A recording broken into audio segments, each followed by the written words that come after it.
नमस्कार, CSK news में आप सभी दोस्तों का एक बार फिर से बहुत बहुत स्वागत है। दोस्तों आज हो गया है 12 जनवरी, जो फटाफट ब्रेकिंग न्यूज़ निकल के आ रही है। दोस्तों इस वक्त की बड़ी खबर निकल के आ रही है। पूर्वी लद्दाख में ठंड के चलते चीन के डगमगाए कदम, सीमा से 10,000 सैनिक हटाए गए हैं।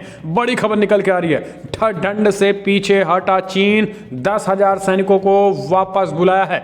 बड़ी खबर दूसरी बड़ी अपडेट में निकल के आ रही है। दोस्तों फिलहाल पाकिस्तान की एक बार फिर से नापाक हरकत। पाकिस्तान ने शाहपुरा सेक्टर में फिर से किया सीज फायर का वायलेशन। एक नागरिक की मौत, भारतीय सेनाओं ने दिया करारा मुंहतोड़ जवाब। पाकिस्तान चाहता है कि अब वो पीओके खोले, यही कारण है कि लगातार सीज फायर का उल्लंघन कर रहा है। तीसरी बड़ी अपडेट निकल के आ रही दोस्तों, आपको बता दें फिलहाल मुख्यमंत्रियों के साथ चर्चा में बोले प्रधानमंत्री नरेंद्र मोदी, वैक्सीन सबसे किफायती, इफ या बट का कोई सवाल नहीं है, देश की वैक्सीन सबको लगेगी। तो दोस्तों इस बीच WHO के नक्शों में जम्मू एंड कश्मीर, लद्दाख भारत से अलग दिखाया है। जी हाँ, WHO के नक्शे ने किया खेल, भड़का भारत, बताया चीन की साजिश। इसके बारे में भी आपको बताएंगे। इस बीच सरहद पर दुश्मन की नापाक आहट को पहचान लेगा ये विशेष जूता, इसकी खासियत भी आपको बताएंगे। और इस बीच सब कुछ खबरें जानेंगे, जहां पर आपको बता दें भारत में फेसबुक व्हाट्सएप पर बैन लगाने की मांग, केंद्रीय मंत्री से मिला CAIT की प्रतिनिधिमंडल। जी हाँ, ये भी बताएंगे, सब कुछ खबरें जाने। लेकिन उससे पहले एक छोटा सा निवेदन, अगर आपने चैनल को सब्सक्राइब नहीं किया तो प्लीज सब्सक्राइब के लाल बटन दबाकर चैनल को सब्सक्राइब करें। और अगर आप भी मानते हैं कि प्रधानमंत्री मोदी हैं तो मुमकिन है, तो इस वीडियो को लाइक करके अपना समर्थन दर्शकों, देश की गौरवशाली इंडियन आर्मी के लिए भी जय हिंद लिखना मत भूलेगा। दोस्तों दरअसल पहली बड़ी खबर निकल के आ रही, पूर्वी लद्दाख में ठंड के चलते चीन के डगमगाए कदम, सीमा से 10,000 सैनिकों को हटाया। जी हाँ, वापस बुला लिया है। कड़ाके की ठंड ने चीन को पूरी तरीके से पीछे हटने पर मजबूर कर दिया है। दरअसल आपको बता दें भारत से तनाव के बीच चीन ने पूर्वी लद्दाख में लाइन ऑफ एक्चुअल कंट्रोल से अपने 10,000 जवानों को हटाया है। भारतीय सीमा के पास 200 किलोमीटर के दायरे में चीनी सैनिक हट गए हैं। बताया जा रहा है कि लद्दाख में शून्य से नीचे गिरते तापमान के चलते चीन ने ये कदम उठाया है। बेहद ठंड और कठिन हालात की वजह से चीनी सैनिक सीमा से हट रहे हैं। आपको बता दें कि भारतीय सेनाएं लगातार कड़कड़ाती ठंड में भी डटी हुई हैं। यही कारण है कि चीन पूरी तरीके से बैकफुट पर होता नजर आ रहा है। आपको बता दें कि चीन अभी तक सोच रहा था कि इस ठंड में पहले भारतीय सेनाएं पीछे हटेंगी, लेकिन भारतीय सेनाओं की चट्टान की तरह खड़ी और फौलादी जवानों ने ऐलान कर दिया, ये बता दिया कि फिलहाल 1 इंच भारत पीछे हटने वाला नहीं है और हमारी सेनाओं को अब कड़ाके की ठंड में रहने का आदत है। यही कारण है कि आखिरकार अब चीन की सेना को पीछे हटना पड़ा और चीन की सेनाओं ने लगभग 10,000 के करीब सैनिकों को पीछे वापस फिर से बुला लिया है। हम चलते हैं, अपडेट लेते हैं। पाकिस्तान ने शाहपुरा सेक्टर में किया संघर्ष विराम का उल्लंघन, एक नागरिक घायल। बड़ी खबर निकल के आ रही है, पाकिस्तान की फिर से नापाक हरकत। पाकिस्तान ने पुंछ जिले के कस्बा किरन और शाहपुरा सेक्टर में संघर्ष विराम का उल्लंघन किया है। सीमा पार से सेना की चौकियों के साथ ही रिहायशी इलाकों को भी निशाना बनाया गया है। शाहपुरा सेक्टर में की गई पाकिस्तानी गोलाबारी में एक नागरिक घायल हो गया है। नियंत्रण रेखा से सटे क्षेत्रों में रहने वाले लोगों में भय का माहौल है। इससे पहले रविवार को पाकिस्तानी सेना ने नियंत्रण रेखा पर बालाकोट, किरनी और माल्टी सेक्टरों में सेना की चौकियों और रिहायशी इलाकों को निशाना बनाकर बड़े हथियारों से गोलाबारी की थी। रविवार शाम करीब 4 बजे पाकिस्तान की सेना ने बालाकोट सेक्टर में नियंत्रण रेखा पर सेना की चौकियों और रिहायशी इलाकों को निशाना बनाकर मोर्टार दागने शुरू कर दिए थे। सेना ने भी तत्काल मुंहतोड़ जवाब देते हुए गोलीबारी भी की थी। हम चलते हैं, अपडेट लेते हैं। दोस्तों बड़ी खबर, कोविड-19 मुख्यमंत्रियों के साथ चर्चा में बोले प्रधानमंत्री मोदी, हमारी वैक्सीन सबसे है किफ़ायती।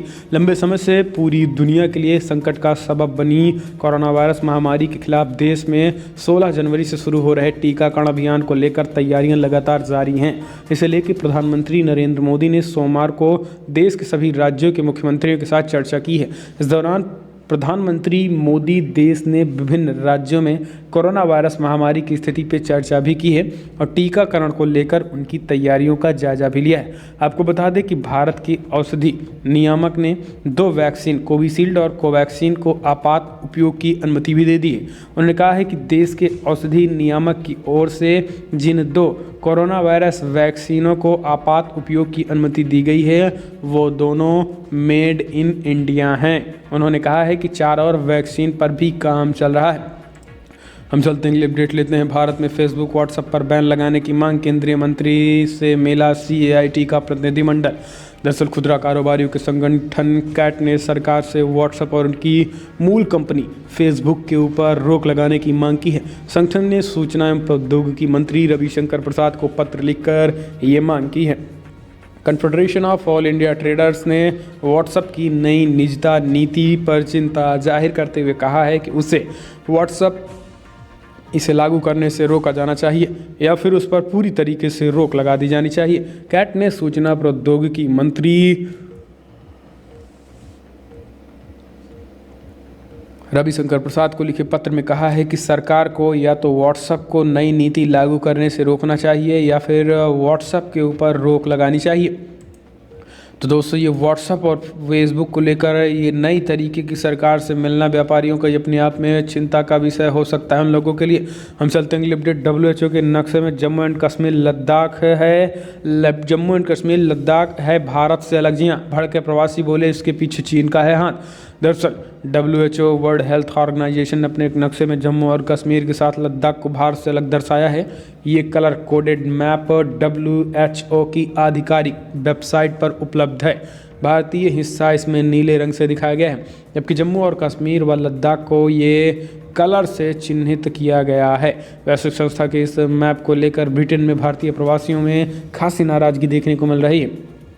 मैप में देश के 2 नए केंद्र शासित प्रदेशों को ग्रे रंग में दिखाया गया है, जबकि भारत अलग नीले रंग वाले हिस्से में नजर आ रहा है। वहीं अक्साई चीन का विवादित हिस्सा ग्रे रंग में दिखाया गया है, जिस पर नीले रंग की पट्टियां धारियां हैं। इस बीच ये नक्शा WHO की कोविड-19 सिनेरियो डैशबोर्ड में उपलब्ध है, जो कि देश के हिसाब से बनता है किस मुल्क में वैश्विक महामारी कोरोना वायरस के कितने पुष्ट मामले हैं और उससे कितनी मौतें हुई हैं। हालांकि मैप पर पनपे विवाद को लेकर WHO ने साफ किया है कि वो यूनाइटेड नेशन के दिशा निर्देशों का पालन करता है और उसी हिसाब से मैप्स को पढ़ता समझता देखता भी है।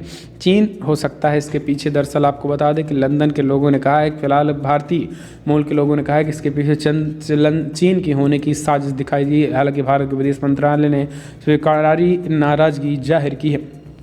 हम चलते हैं अगली सरहद पर। दुश्मन की नापाक आहट को पहचान लेगा विशेष जूता। जी हाँ, क्या है इसकी खासियत? वाराणसी के युवा वैज्ञानिक श्याम चौरसिया ने सरहद की सुरक्षा में लगे सैनिकों की मदद के लिए विशेष जूता तैयार कर लिया है। ये 20 किलोमीटर के दायरे में दुश्मन की घुसपैठ की सूचना अलार्म बजाकर भारतीय सैनिकों को देगा और उन्हें सचेत भी करेगा। इस दौरान अलार्म और वाइब्रेटर लगातार घुसपैठियों की आहट की सूचना सैनिकों को प्रदान करेगा। गोरखपुर महोत्सव के दौरान क्षेत्रीय विज्ञान एवं प्रौद्योगिकी परिषद की ओर से चंपा देवी पार्क में लगने वाली इनोवेटरों की प्रदर्शनी में श्याम का ये आविष्कार आकर्षण का केंद्र होगा। हमारे उजाला संवाददाताओं से फ़ोन पर वार्ता में श्याम ने बताया है कि फिलहाल रेडियो फ्रिक्वेंसी और मोबाइल नेटवर्क पर काम करने वाले इस जूते में रबड़ और स्टील प्लेट का इस्तेमाल किया गया है। इसका सोलर चार्जिंग सिस्टम ठंड में जवानों के पैरों में हीटर का काम भी करेगा।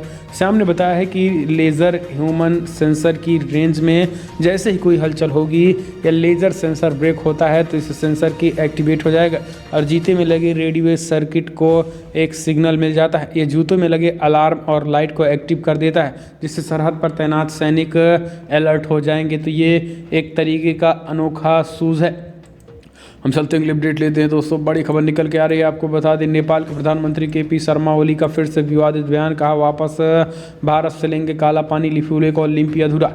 दरअसल नेपाल के प्रधानमंत्री KP शर्मा ओली ने रविवार को कहा है कि वो काला पानी, लिम्पी अधूरा और लिपुलेख भारत से वापस लेकर रहेंगे। नेपाल की नेशनल असेंबली के सत्र को संबोधित करते हुए ओली ने कहा है कि महाकाली नदी के पूर्व में स्थित काला पानी लिम्पी अधूरा और लिपुलेख सुगौदी संधि के तहत नेपाल का हिस्सा है। हम भारत के साथ कूटनीतिक वार्ता के जरिए इन इलाकों को वापस लेंगे। ये बड़ी खबर। दरअसल ओली का ये बयान ऐसे वक्त में आया है जब नेपाल के विदेश मंत्री प्रदीप ग्यावली भारत के दौरे पर आने वाले हैं। हाल ही में भारत के कई अधिकारियों के दौरे हुए हैं और दोनों देशों के रिश्ते सामान्य होते नजर आ रहे हैं। ओली ने सांसदों को बताया है कि नेपाल के विदेश मंत्री प्रदीप ग्यावली के भारत दौरे से भी सीमा विवाद के मुद्दे को उठाया गया है। ओली ने रविवार को बताया है कि फिलहाल उन्होंने अंतर्राष्ट्रीय संबंधों के क्षेत्रों में काफ़ी प्रगति की है। भारत का सच्चा दोस्त बनना चाहता हूं, लेकिन भारत के साथ बराबरी आधारित दोस्ती चाहते हैं। इस तरीके का बयान निकल के आया है। हम चलते हैं अपडेट लेते हैं दोस्तों। बड़ी खबर निकल के आ रही बीजिंग के लिए पाकिस्तान में बलूच बने काल, सेना भी नहीं निकाल पा रही है तोड़। जी हाँ, दरअसल पाकिस्तान के दक्षिणी पश्चिमी प्रांत बलूचिस्तान में पिछले महीने एक हमले में पाकिस्तानी सेना के 7 जवानों की मौत हो गई है और ये जवान चीन के सी पैक परियोजना के तहत चल रहे काम की सुरक्षा में लगे हुए थे। ऐसे में इस हमले के बाद चीन में बलूचिस्तान का ग्वादर एयरपोर्ट और फ्री ट्रेड जोन अरबों डॉलर का निवेश मुसीबत में आ गया है। एशिया टाइम्स की रिपोर्ट के अनुसार ज़मीन के हिसाब से देखें तो बलूचिस्तान प्रांत सबसे बड़ा है और जातीय बलूच लोग पाकिस्तान की कुल आबादी का महज 9% हैं।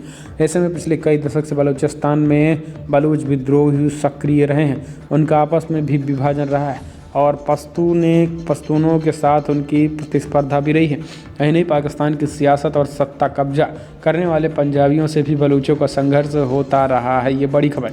हम चलते हैं लिबरेट रिपब्लिक डे 2021। गलवान के वीरों का होगा सम्मान। 26 जनवरी को दिया जाएगा गिलेट्री मेडल।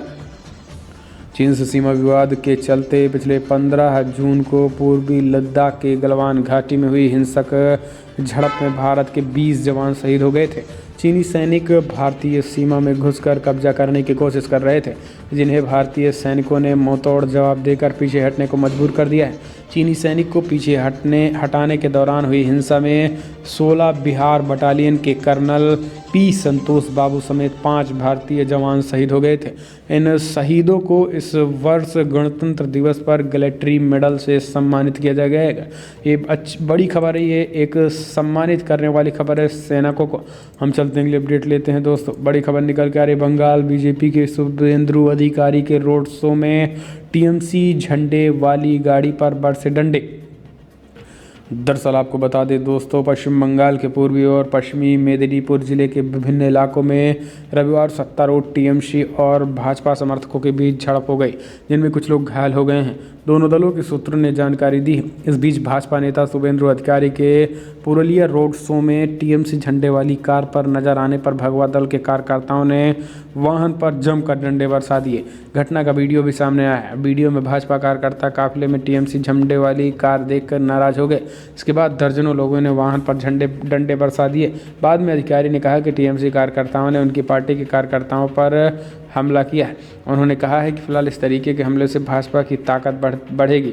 बीते महीने टीएमसी छोड़ भाजपा में अधिकारी ने पुरुलिया में रोड शो के दौरान पत्रकारों से कहा कि हमारी पार्टी के कार्यकर्ताओं पर किए गए प्रत्येक हमले से और अधिक लोग हमारे समर्थन में आएंगे।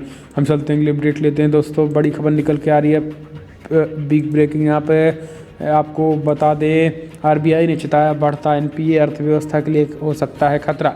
13.5% होने की आशंका। जी हाँ, भारतीय रिजर्व बैंक आरबीआई के गवर्नर शक्तिकांत दास ने सोमवार को कहा है फिलहाल नियामकीय राहतों को वापस लेने के साथ महामारी के कारण वही खातों में संपत्ति का मूल्य घट सकता है और पूंजी की कमी हो सकती है। उन्होंने कहा है कि बैंकों का सर्कल एनपीए गैर निष्पादित परिसंपत्ति सितंबर 2021 तक बढ़कर 13% हो सकता है, जो एक साल से पहले 7.5% था। छमाही वित्तीय स्थिरता रिपोर्ट की भूमिका में आरबीआई गवर्नर ने लिखा है कि बैंक क्षेत्र की वित्तीय सेहत को बनाए रखना नीति की प्राथमिकता है। दास ने कहा है कि फिलहाल महामारी से हमें नुकसान हुआ है, आगे आर्थिक वृद्धि और आजीविका बहाल करने का काम करना है। शक्तिकांत दास ने कहा है कि लेखांकन के स्तर पर उपलब्ध आंकड़े देश में दबाव की सही तस्वीर नहीं बना पाते हैं। हम चलते हैं अपडेट लेते हैं दोस्तों। यूपी 16 जनवरी से कोविड-19 वैक्सीनेशन शुरू, योगी ने अधिकारी को दिए निर्देश। दरअसल यूपी में योगी आदित्यनाथ ने 16 जनवरी से प्रदेश में शुरू किए जा रहे कोविड-19 वैक्सीनेशन अभियान के संबंध में अधिकारियों को आवश्यक दिशा निर्देश दे दिए हैं। इसी क्रम में योगी ने डॉक्टर श्यामा प्रसाद मुखर्जी हॉस्पिटल का भ्रमण कर कोरोना वैक्सीन के संबंध में संचालित किए जा रहे ड्राई रन का निरीक्षण किया है और हॉस्पिटल में इस संबंध में संचालित की जा रही गतिविधियों पर संतोष व्यक्त करते हुए उन्होंने पूरे प्रदेश में ड्राई रन को सुव्यवस्थित ढंग से संचालित करने का निर्देश दे दिया है। ये बड़ी खबर निकल के आ रही है। हम चलते हैं, अगली अपडेट लेते हैं दोस्तों। पिता बने भारतीय कप्तान विराट कोहली, पत्नी अनुष्का ने दिया बिटिया को जन्म। जी हाँ दोस्तों, टीम इंडिया के कप्तान विराट कोहली और अभिनेत्री अनुष्का शर्मा के घर एक नए मेहमान ने दस्तक दे दी है। पितृत्व अवकाश लेकर ऑस्ट्रेलिया छोड़ भारत लौटे विराट ने सोमवार को बताया है कि उनकी बेटी का जन्म हुआ है। कप्तान कोहली ने ट्वीट करके लिखा है कि हम दोनों को ये बताते हुए बेहद खुशी हो रही है कि आज दोपहर हमारे यहाँ बेटी हुई है। हम आपके प्यार और मंगल कामनाओं के लिए दिल से आभारी हैं। अनुष्का और हमारी बेटी दोनों बिल्कुल ठीक हैं और हमारा ये सौभाग्य है कि हमें इस ज़िंदगी ये चैप्टर अनुभव करने को मिला है। हम चलते हैं, अगले अपडेट लेते हैं दोस्तों। कृष्ण जन्मभूमि मामला, मथुरा की अदालत ने दी नई तारीख, अब 18 जनवरी को सुनवाई। अयोध्या में भगवान श्री राम की जन्मभूमि का मामला सुलझने के बाद मथुरा में श्री कृष्ण के जन्मस्थान का मामला कोर्ट में है। इस मामले में मथुरा जिला जज की अदालत में दायर वाद पर सोमवार को सुनवाई होनी थी, लेकिन मथुरा में एक वकील की मौत के बाद सुनवाई नहीं हुई। अदालत ने नई तारीख 18 जनवरी को दे दी है। गौरतलब है कि एससी के वकील रंजना अग्निहोत्री आदि की ओर से श्री कृष्ण जन्मस्थान मामले में वाद दायर किया गया।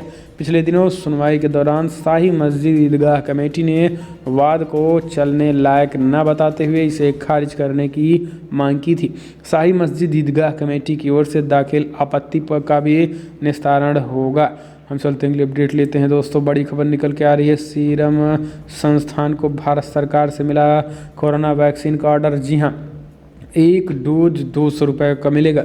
सीरम इंस्टीट्यूट ऑफ इंडिया ने सोमवार को कहा है कि उसे भारत सरकार की ओर से कोरोना वायरस वैक्सीन की खरीद का ऑर्डर मिल गया है। सीरम संस्थान ने कहा कि उसके वैक्सीन 200 रुपये तक डोज के दाम में उपलब्ध होंगी। आपको बता दें, drugs controller general of India DCGI ने सीरम इंस्टीट्यूट ऑफ इंडिया की कोविशील्ड वैक्सीन और भारत बायोटेक की कोवैक्सीन को भारत में आपात स्थिति में इस्तेमाल के लिए मंजूरी दे दी है। वैक्सीन के इस्तेमाल को हरी झंडी देते हुए DCGI निदेशक VG सोमनी ने बताया है कि ये वैक्सीन इस्तेमाल के लिए सुरक्षित है। तो ये बड़ी खबर निकल के आ रही है। अगर कोई साइड इफ़ेक्ट दिखेगी तो वो उससे डरने की ज़रूरत नहीं है। थोड़ी बहुत साइड इफ़ेक्ट देखने को मिल सकती है। हम चलते हैं, अगली अपडेट लेते हैं दोस्तों। बड़ी खबर निकल के आ रही है। कोरोना की मार, बोरिस जॉनसन का दौरा रद्द होने के बाद अब बिना मुख्य अतिथि ही मनाया जाएगा गणतंत्र दिवस। कोरोना की वजह से दुनिया भर में मचे हाहाकार के बीच भारत ने लगभग ये तैयारी कर ली है कि इस बार देश का 72वां गणतंत्र दिवस बिना किसी विदेशी मेहमान के मनाया जाएगा। सूत्रों के मुताबिक कोरोना की वजह से ब्रिटेन के PM बोरिस जॉनसन के अंतिम मौके पर समारोह में न आने के फैसले के बाद भारत ने अब किसी भी विदेशी मेहमान को न्योता न देने का सोचा है। पिछले 5 दशकों में ये पहला गणतंत्र दिवस होगा जिनमें मुख्य अतिथि के तौर पर कोई विदेशी मेहमान नहीं होगा। इससे पहले सन 1966 में गणतंत्र दिवस परेड में कोई विदेशी मेहमान शामिल नहीं हो सका था। हम चलते हैं, अपडेट लेते हैं दोस्तों। ओवैसी का आज पूर्वांचल दौरा, प्रधानमंत्री नरेंद्र मोदी के वाराणसी और अखिलेश के संसदीय क्षेत्र का दौरा करेंगे। जी हाँ, आपको बता दें कि आज असदुद्दीन ओवैसी यूपी के पूर्वांचल में आ रहे हैं। यहाँ पर वाराणसी, जौनपुर, आजमगढ़ का दौरा करेंगे। आपको बता दें, इस बीच उनके साथ ओम प्रकाश राजभर भी साथ रहेंगे। तो दोस्तों फिलहाल बड़ी खबर इतना, लेकिन अगर आपको वीडियो पसंद आए तो लाइक कर, शेयर करें, कमेंट के माध्यम से आप अपनी राय देना ना भूलें। इस वीडियो में इतना ही। जय हिंद, वंदे मातरम।